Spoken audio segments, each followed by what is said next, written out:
Kembali saat sore hari ini kita akan bersama-sama membaca ayat yang kita akan renungkan bersama dari surat Ibrani pasal yang keempat. Surat Ibrani pasal yang keempat, kita akan membaca ayat yang ke-14 hingga ayatnya yang ke-16. Ibrani pasal yang keempat, ayat yang ke-14 sampai ayat yang ke-16. Saya akan baca, demikian firman Tuhan berkata, karena kita sekarang mempunyai imam besar agung yang telah melintasi semua langit, yaitu Yesus anak Allah, baiklah kita teguh berpegang pada pengakuan iman kita. Sebab imam besar yang kita punya bukanlah imam besar yang tidak dapat turut merasakan kelemahan-kelemahan kita. Sebaliknya sama dengan kita. Ia telah dicobai, hanya tidak berbuat dosa. Sebab itu, marilah kita dengan penuh keberanian menghampiri takhta kasih karunia, supaya kita menerima rahmat dan menemukan kasih karunia untuk mendapat pertolongan kita pada waktunya. Puji Tuhan. Surat Ibrani pasal yang keempat, ayat yang ke-14 sampai dengan ayat yang ke-16 yang sudah kita baca di sini, satu pernyataan yang tidak dapat dibantah oleh siapapun juga di dalam kehidupan kita sebagai manusia di tengah-tengah dunia ini. Walaupun masih banyak orang yang meragukan akan keberadaan Yesus, apakah betul Yesus itu adalah Allah, ya. Sehingga berbagai macam perdebatan muncul di tengah-tengah kehidupan manusia dalam dunia ini, memperdebatkan akan eksistensi daripada Yesus. Apakah Yesus itu adalah benar-benar Allah? Saudara sekalian, kalau kita memperhatikan kembali ayat yang ke-14 sampai dengan ayat yang ke-15, dikatakan di situ, karena kita sekarang mempunyai imam besar agung yang telah melintasi semua langit, yaitu Yesus anak Allah. Baiklah kita teguh berpegang pada pengakuan iman kita. Sebab imam besar yang kita punya bukanlah imam besar yang tidak dapat turut merasakan kelemahan-kelemahan kita. Sebaliknya sama dengan kita. Ia telah dicobai, hanya tidak berbuat dosa. Ya. Dikatakan dengan jelas pada ayat yang ke-15 di bagian C, dikatakan ia telah dicobai. Yesus menghadapi segala macam ujian dan cobaan dalam hidup. Tetapi Yesus tidak berbuat dosa. Dan pernyataan bahwa dikatakan di situ Yesus tidak berbuat dosa, berarti sudah menunjukkan akan keberadaan Yesus itu sebagai Allah yang kudus, tidak sama dengan manusia. Bahkan pada ayat yang ke-14 dikatakan di situ, imam besar yang kita punya itu telah melintasi semua langit.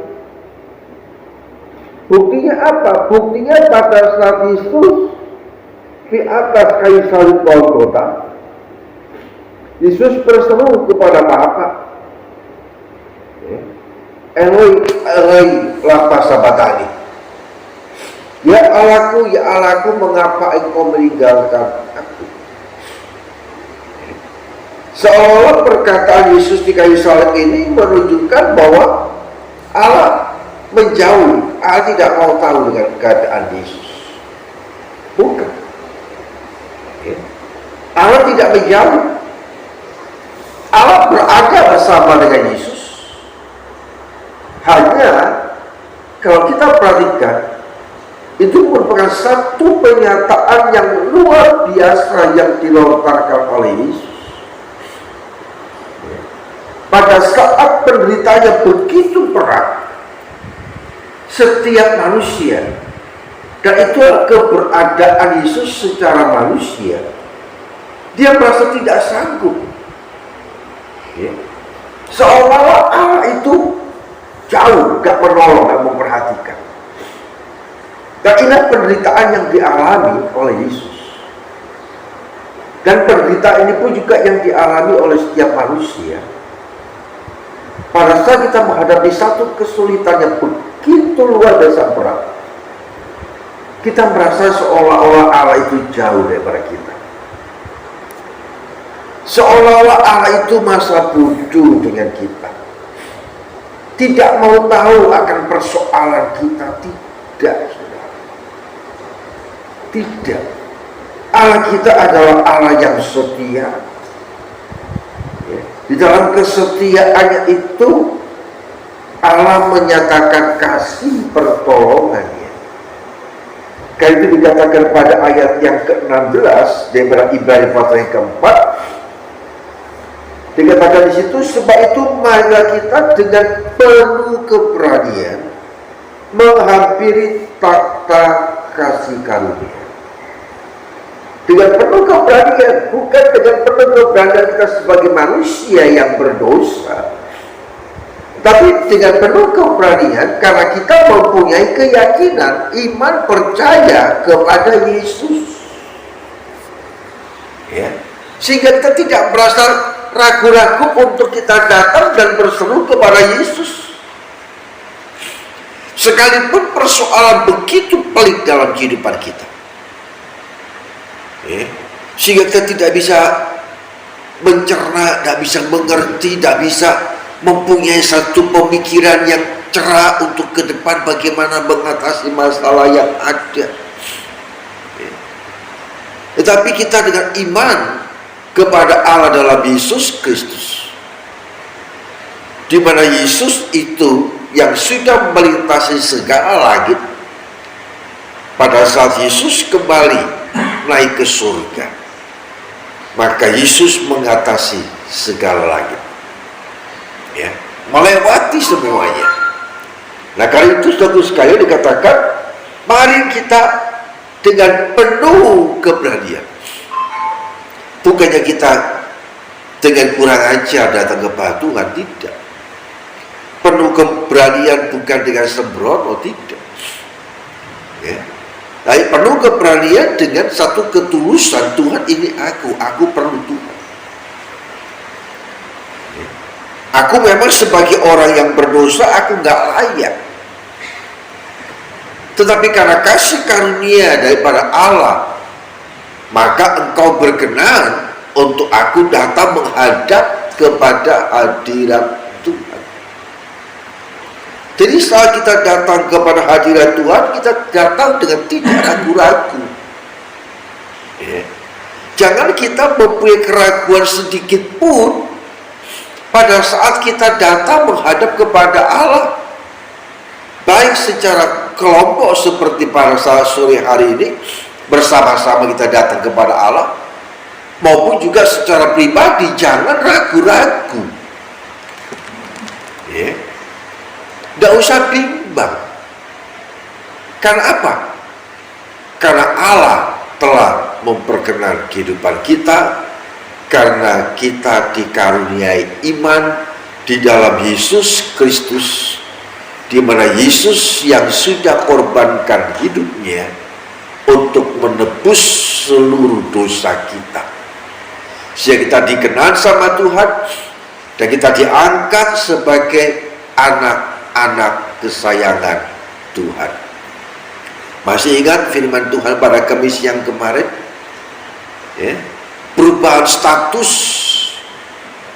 di mana kita sebetulnya sebagai hamba dosa, Tetapi karena kasih karunia Tuhan, maka status kita bukan lagi sebagai hamba dosa, ya, yang harus menerima akibat dosa itu adalah kebinasaan, tetapi kita menjadi hamba kebenaran, ya, hamba kebenaran, hamba yang berada di bawah hukum kasih anugerah. Dan setelah kita melakukan hukum kasih anugerah Allah dengan sungguh, dengan penuh tanggung jawab, maka kita menjadi sebagai saudara-saudara Kristus, ya. Sebagaimana Yesus berkata, ibuku dan saudaraku adalah mereka yang mendengar dan melakukan firman, ya. Jadi apabila kita melakukan firman dengan sepenuh hati, dengan penuh tanggung jawab, kita sebagai saudara Kristus. Dan sebagai saudara Kristus, kita akan menikmati satu perubahan, yaitu diangkat untuk menjadi saudara-saudara Kristus. Dari sahabat menjadi saudara. Dan kalau kita menjadi saudara Kristus, di mana Kristus tinggal saat ini, Kristus sudah kembali ke surga dan tinggal dalam kemuliaan Bapa yang kekal di surga. Nah, karena kita punya status sebagai saudara Kristus, maka sebagaimana Yesus berkata, di mana aku berada, di situ pun juga engkau akan berada. Artinya, di mana Yesus tinggal saat ini di surga, kita sebagai saudara Kristus, kita pun juga akan menikmati tempat tinggal yang sama dengan Kristus, di mana di dalam kerajaan surga. Nah, karena itu saat ini sedang kita menantikan untuk menikmati akan anugerah kemuliaan yang kekal dalam surga, maka kita datang kepada Tuhan, jangan ada keraguan, ya. Jangan ada kebimbangan, tetapi dengan satu kepastian, dengan satu kebulatan hati datang menghadap Tuhan. Sehingga dikatakan pada ayat yang ke-16, supaya kita menerima rahmat. Adakah kita ingin untuk menikmati anugerah Allah, ataukah tidak ingin untuk menerima anugerah Allah? Saya percaya setiap kita ingin menikmati akan rahmat daripada Allah, ya, anugerah kasih karunia daripada Allah. Di tengah-tengah persoalan dalam kehidupan ini, kita rindu untuk bisa menikmati kasih anugerah Allah.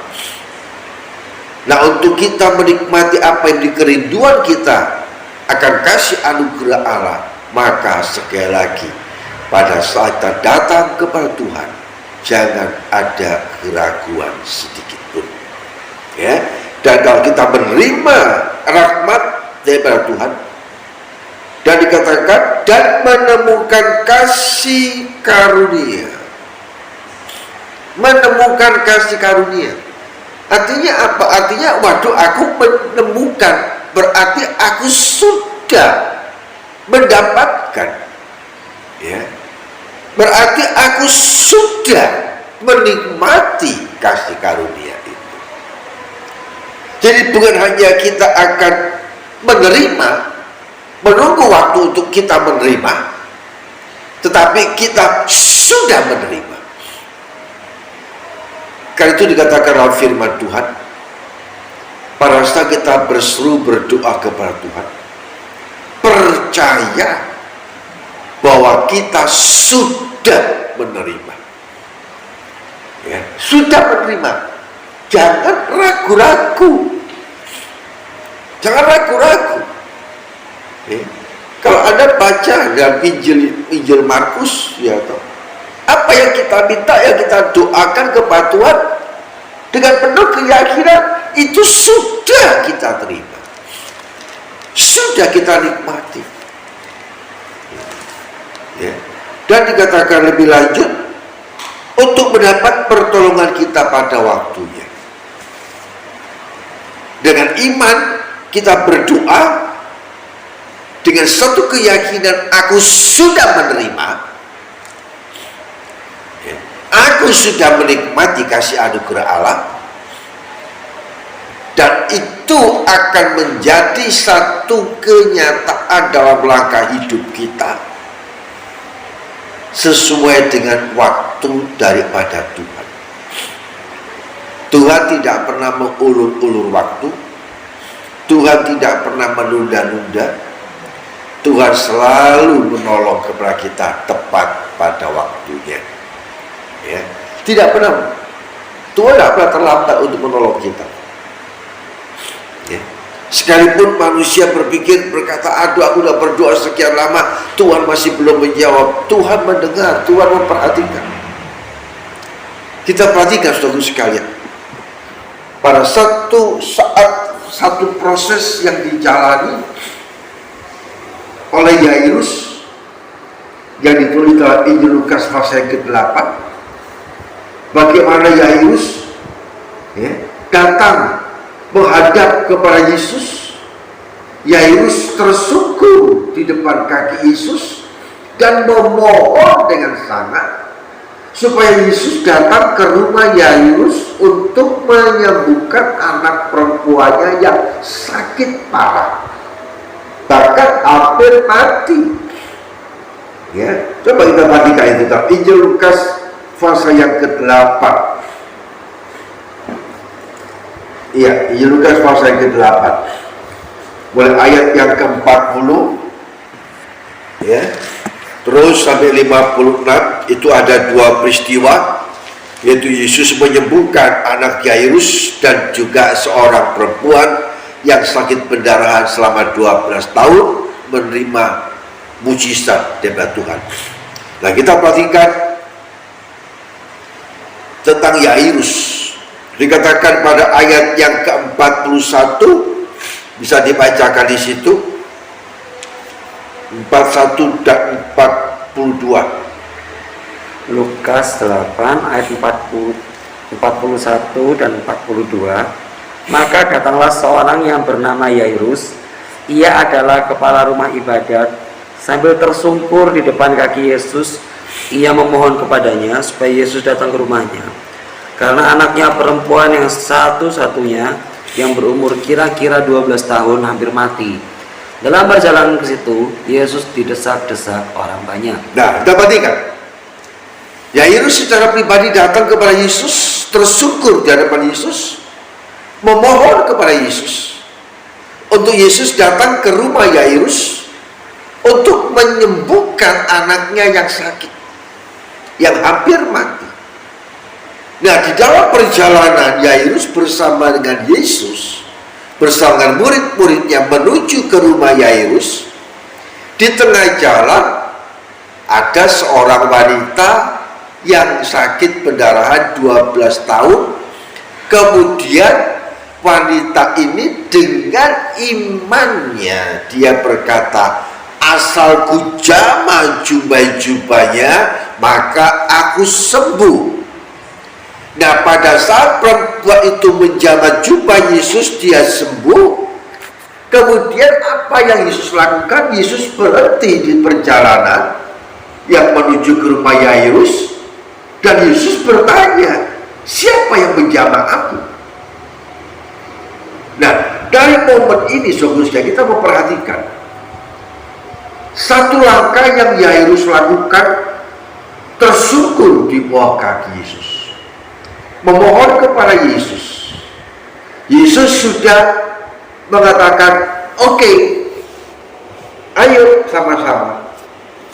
Dan dalam perjalanan Yesus bersama dengan murid-muridnya dan bersama Yairus menuju ke rumah Yairus, di tengah jalan terhenti. Artinya waktu Yesus sampai ke rumah Yairus pasti mundur dong. Mundur waktunya, betul tidak? Karena apa? Karena ada satu momen di mana seorang wanita yang menjamah jubah Yesus. Dan Yesus bertanya kepada murid-muridnya, siapa yang menjamah aku? Dan murid-muridnya berkata, begitu banyak orang di sini, kau bertanya siapa menjamah kau? Yesus berkata, karena aku merasakan ada kuasa yang keluar daripada aku. Berarti ada waktu dialog antara Yesus dengan murid-muridnya yang didengar oleh Yairus dan juga didengar oleh perempuan yang menjamah jubah Yesus. Betul tidak? Berarti perjalanan Yesus menuju ke rumah Yairus terhenti di situ. Terhenti di situ. Dan sementara Yairus mempunyai satu kebutuhan yang sangat mendesak sekali, yaitu anaknya segera sembuh. Yairus datang kepada Tuhan Yesus lebih dahulu. Tetapi kita melihat terpaksa tertunda waktunya, terhalang. Karena apa? Karena seorang wanita yang menjamah jubah Yesus. Dan pada saat terhalang, waktunya mulur sampai ke rumah Yairus. Di dalam perjalanan bisa dibacakan pada ayatnya yang ke-49. Ayat 49, ketika Yesus masih berbicara, datanglah seorang dari keluarga kepala rumah ibadat itu dan berkata, anakmu sudah mati, jangan lagi engkau menyusahkan guru. Ya, terus ayat yang ke-50. Tetapi Yesus mendengarnya dan berkata kepada Yairus, jangan takut, percaya saja dan anakmu akan selamat. Puji Tuhan. Ya, kita perhatikan. Dengan waktu yang mundur, Yesus sampai di rumah Yairus. Karena apa? Karena di peristiwa di tengah jalan itu sendiri, seorang wanita yang sembuh karena menjamah jubah Yesus, dan ada dialog antara Yesus dengan murid-muridnya, tersendat, terhenti perjalanannya. Nah, begitu Yesus berangkat melangkah kembali bersama Yairus, datang salah satu anggota keluarganya Yairus dan ngomong sama Yairus, "Nggak usah repoti guru, anakmu sudah mati." Coba kita renungkan hal ini. Pada saat Yairus dalam keadaan yang sangat mendesak, memerlukan akan pertolongan Tuhan, Yairus sudah datang tersungkur di depan Yesus. Yairus sudah memohon kepada Yesus. Artinya Yairus dengan sepenuh hati sudah memohon, sudah berseru, tetapi waktunya tertunda. Dan melangkah pulang ke rumah, di perjalanan dikasih tahu anaknya sudah mati. Coba secara manusia kira-kira lemes enggak Yairus? Kita bisa membayangkan, bukan? Kita yang memohon kepada Tuhan sesuatu yang sangat mendesak, tetapi tertunda. Dan begitu akan diteruskan permohonan kita, ternyata sudah bubar. Apa yang menjadi permohonan Yairus untuk anaknya sembuh ternyata mati. Bukankah kita juga sering mengalami seperti Yairus? Setelah kita datang berseru kepada Tuhan, sangat terdesak, sangat mepet, tapi kita masih belum menikmati pertolongan Tuhan. Tapi tahu-tahu apa yang kita mohonkan kepada Tuhan itu betul-betul berantakan. Betul-betul berantakan. Bagaimana kita bersikap? Secara manusia, saudara sekalian, kita kecewa banget, betul tidak? kecewa sekali tuh. Yairus ini pun juga kecewa sekali secara manusia. Karena apa yang diharapkan dalam permohonan kepada Yesus secara manusia sia-sia sudah. Anakku udah mati. Anakku udah mati. Gitu. Jadi percuma tuh. Kecewa yang luar biasa. Tapi apakah hal ini dibiarkan? Enggak. Bisa dibacakan pada ayat yang ke-51. 50 dan 51. Dibaca lagi sekali ayat yang ke-50. Tetapi Yesus mendengarnya dan berkata kepada Yairus, "Jangan takut, percaya saja, dan anakmu akan selamat."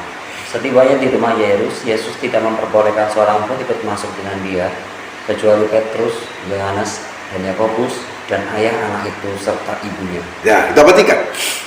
Saat Yesus mendengar, ya, salah satu anggota keluarga Yairus ngomong sama Yairus kalau anaknya sudah mati, Yesus langsung mengatakan kepada Yairus, ya, begitu Yesus mendengar, maka langsung Yesus berkata kepada Yairus, yang pertama, jangan takut.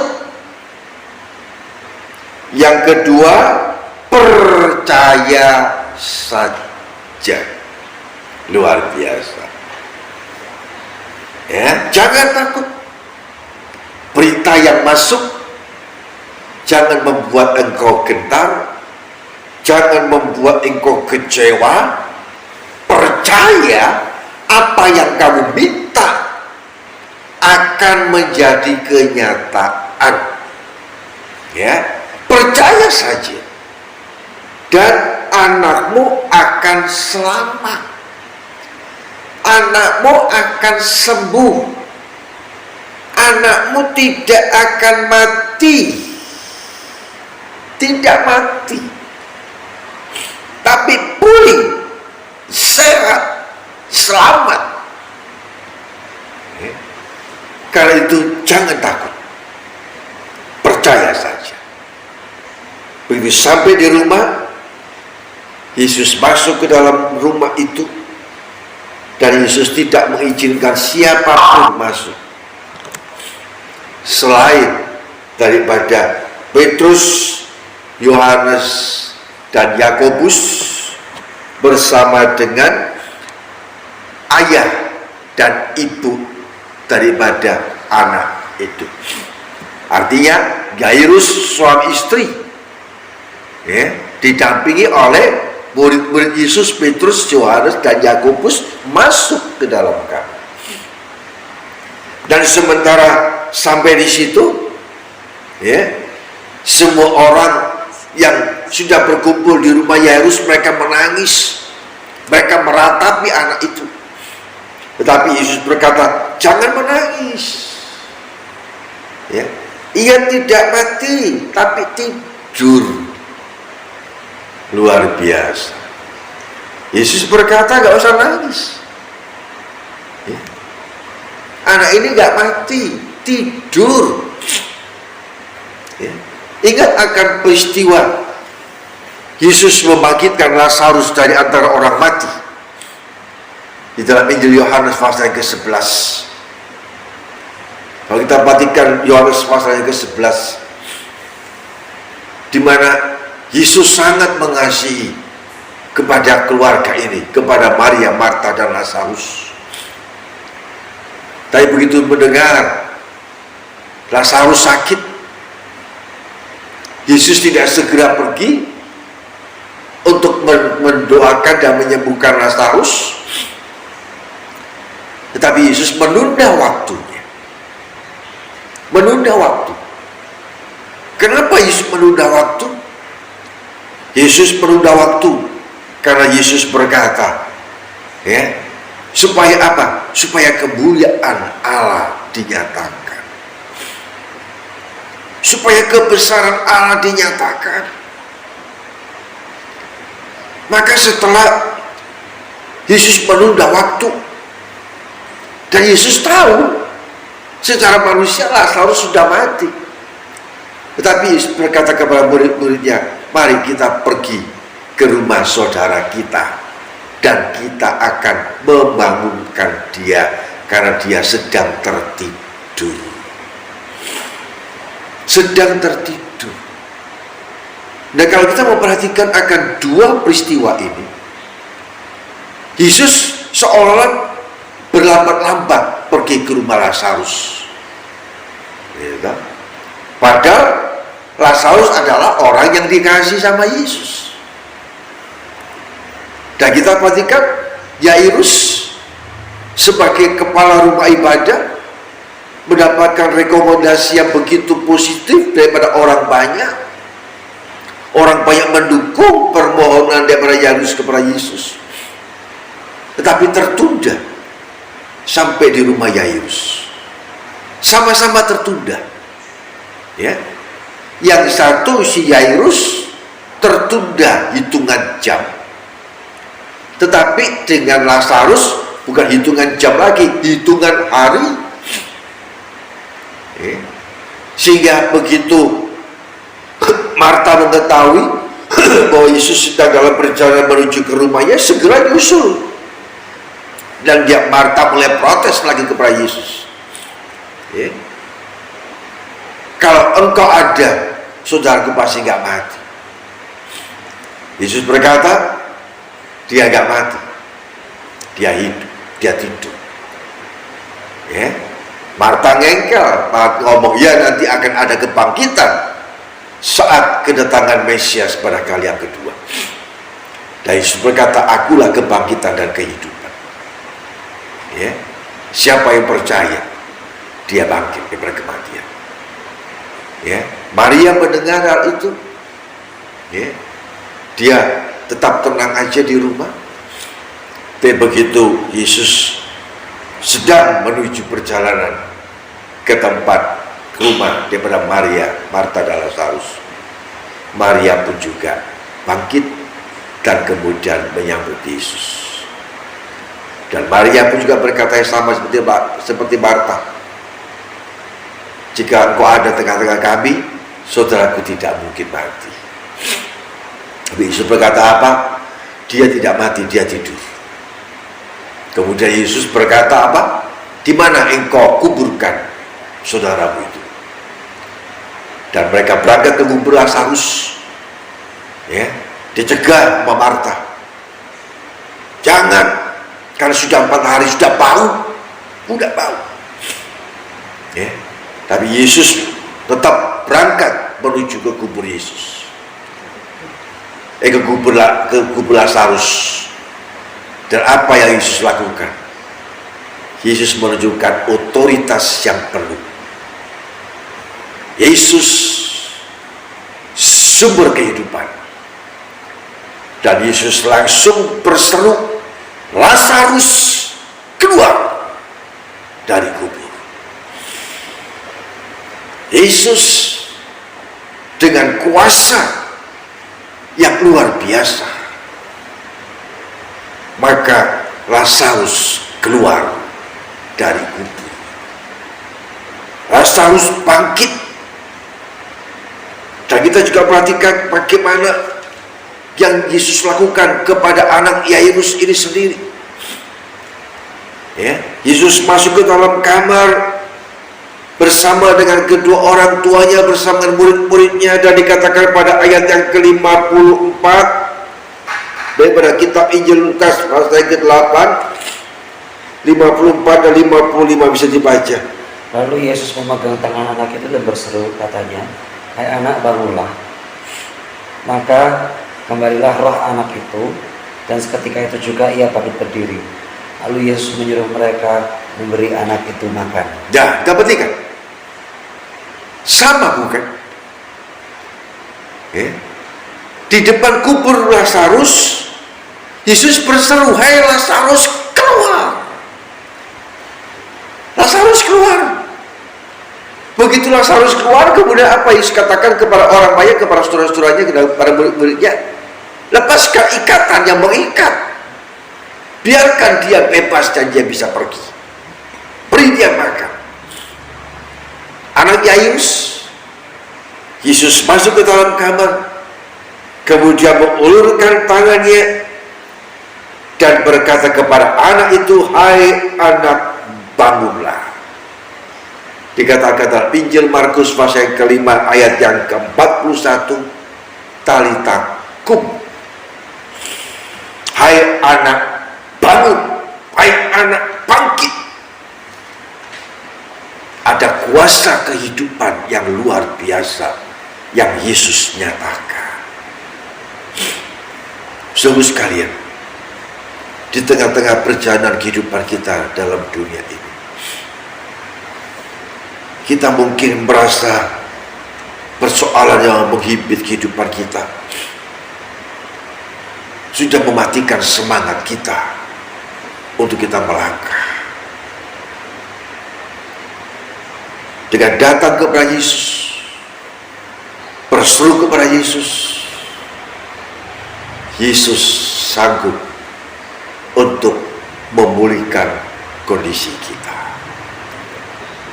Yesus sanggup untuk menyatakan berkat sesuai dengan apa yang kita perlukan dalam hidup kita.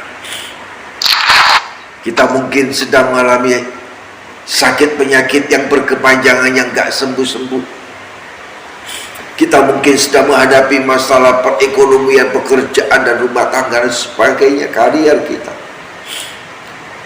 Datang berseru kepada Yesus, kita akan menikmati pertolongannya pada waktu daripada Allah.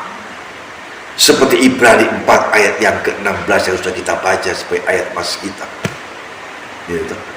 Untuk menerima kasih karunia Allah pada waktunya daripada Allah. Okay. Pada waktunya. Karena itu jangan sampai kita kendor di dalam kita berseru-seru kepada Tuhan. Ya. Dengan penuh keberanian kita datang menghampiri takhta kemuliaan Allah. Kapan? Setiap saat. Ya. Kita perhatikan kapan Yairus datang kepada Yesus. Kau melihat waktunya apakah tepat?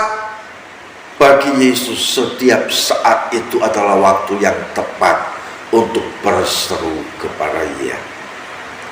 Ya, Yesus pun juga menyatakan kasih anugerahnya sesuai dengan waktunya.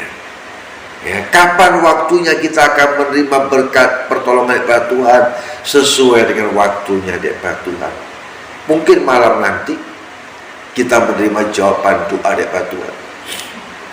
Atau mungkin subuh nanti. Atau mungkin besok pagi. Atau mungkin besok siang, kita nggak tahu. Tetapi kita akan mendapatkan jawaban atas doa permohonan kita yang kita naikkan kepada Allah dengan hati yang rendah, dengan sungguh-sungguh. Allah pasti akan menjawabnya. Ya, Lazarus mati udah dalam kubur 4 hari, Yesus sanggup membangkitkan. Anak Yairus yang diberitakan sudah mati, Yesus sanggup untuk memulihkan, mengembalikan roh anak itu.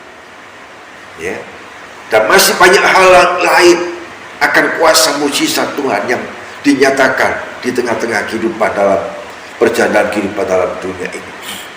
Kita pun juga menikmati akan mujizat demi mujizat daripada Tuhan dalam kehidupan kita. Banyak pertolongan Tuhan yang sudah kita nikmati dalam kehidupan kita. Dari waktu ke waktu, coba kita akan mengevaluasi berapa banyak kita menikmati kasih anugerah Tuhan dalam hidup kita. Bagaimana kita menikmati mujizat Tuhan, pertolongan Tuhan yang tepat pada waktunya. Pada saat kita sudah tidak mempunyai tenaga, gak punya kekuatan apa-apa, Tuhan, aku udah gak mampu. Ya. Tetapi Tuhan tidak pernah membiarkan kita. Ya, karena itu untuk kita tetap bisa menjaga suasana hati kita, tetap dalam pujian kepada Tuhan, kita mau untuk senantiasa berada di dalam berkat pimpinan Roh Kudus, dan kita pun juga mau untuk tetap belajar berada di tengah-tengah daripada umat Tuhan, komoditas kita. Karena itu saudara sekalian, bisa teringat ya, kalau kita perhatikan ada orang yang jual sate. Anda pernah perhatikan enggak? Jual sate kan dipakai arang tuh, dibakar arangnya itu. Dan saat arang itu sebelum menyala jadi api, arang itu kemudian dikumpulkan jadi satu, kemudian disiram minyak, kemudian dikasih api tidak langsung otomatis seluruh arangnya langsung terbakar, tapi satu yang terbakar dulu. Begitu dikipas, maka arang-arang yang ada di samping-samping daripada arang yang sudah membara, yang sudah menyala apinya, maka arang itu pun juga yang mati, ya toh, kena api itu dan kemudian terbakar juga, mengeluarkan api juga, ya, sehingga arang yang ada, ya toh, yang dipersiapkan untuk bakar sate bukan satu lagi yang nyala, tetapi yang ada di sekitar itu pun juga ikut menyala. Haleluya. Biar kita pun juga mau. Kita mungkin seperti arang, ya. Aku sudah berada di tempat yang dingin, gak punya gairah, ya.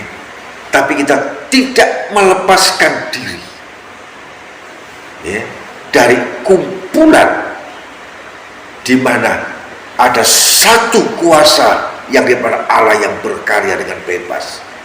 Tetap kita menjaga, berada di dalam, seperti arang yang ada itu.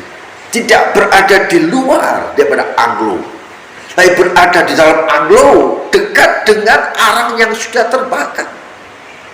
Nah, kalau kita menjaga hubungan kita satu sama yang lain, berada dalam komunitas di mana ada satu semangat, ya toh, saudara kita dengan penuh semangat, dengan penuh berapi-api, dengan penuh antusias, memuliakan, meninggikan, membesarkan nama Tuhan, kita dekat dengan mereka, kita akan ikut, kita akan terbakar juga, ya, kita akan terpacu juga untuk kita menikmati akan kekuatan daripada kasih Allah yang luar biasa.